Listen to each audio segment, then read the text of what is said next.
Tell us your name and tell us about your project.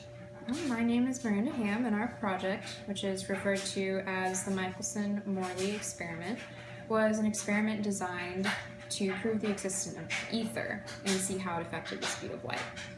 All other types of waves, like sound waves and waves in the ocean, require a medium through which to travel. So it has been theorized for a long time that light waves would also require such a medium. To perform this experiment, we used a light source, two mirrors that were perpendicular to each other like this, and a half silvered and half transparent mirror that sat like this, a 45-degree angle to both mirrors, a telescope that gathered the light at the end of the experiment, and a pool of mercury, which is what we put everything in for the experiment to take place. What were you guys trying to find?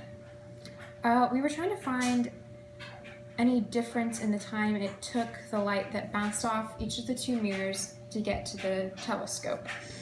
If we found a difference, for us that would prove the existence of ether, that it was moving in a direction that either increased or decreased the speed of light, depending on what direction it was moving.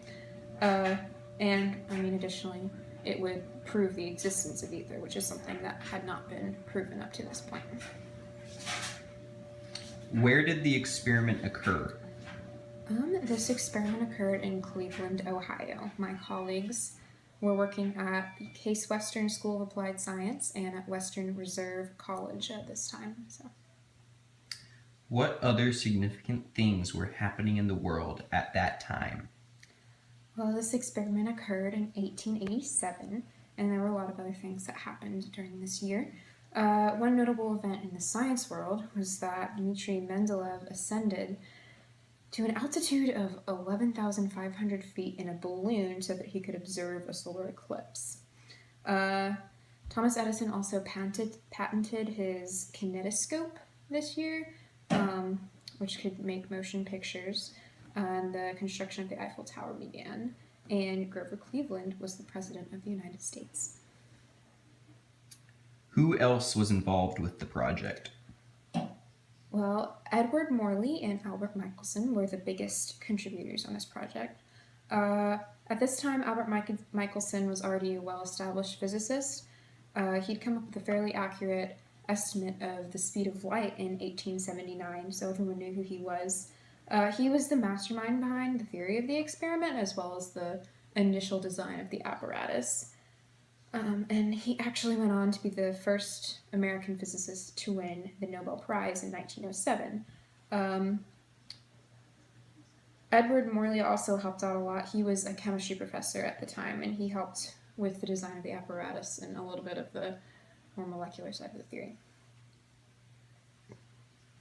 What was your role in the project?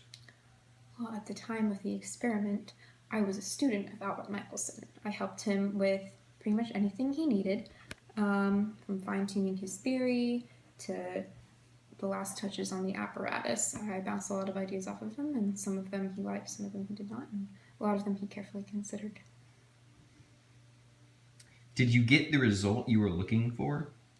No, we absolutely did not. We found that there was no difference between the times that the two beams of light hit the telescope, which told us that either the ether did not act in any way we thought a medium should act, or that it just didn't exist at all. And the prospect of ether not existing was something that shocked a lot of physicists in our time.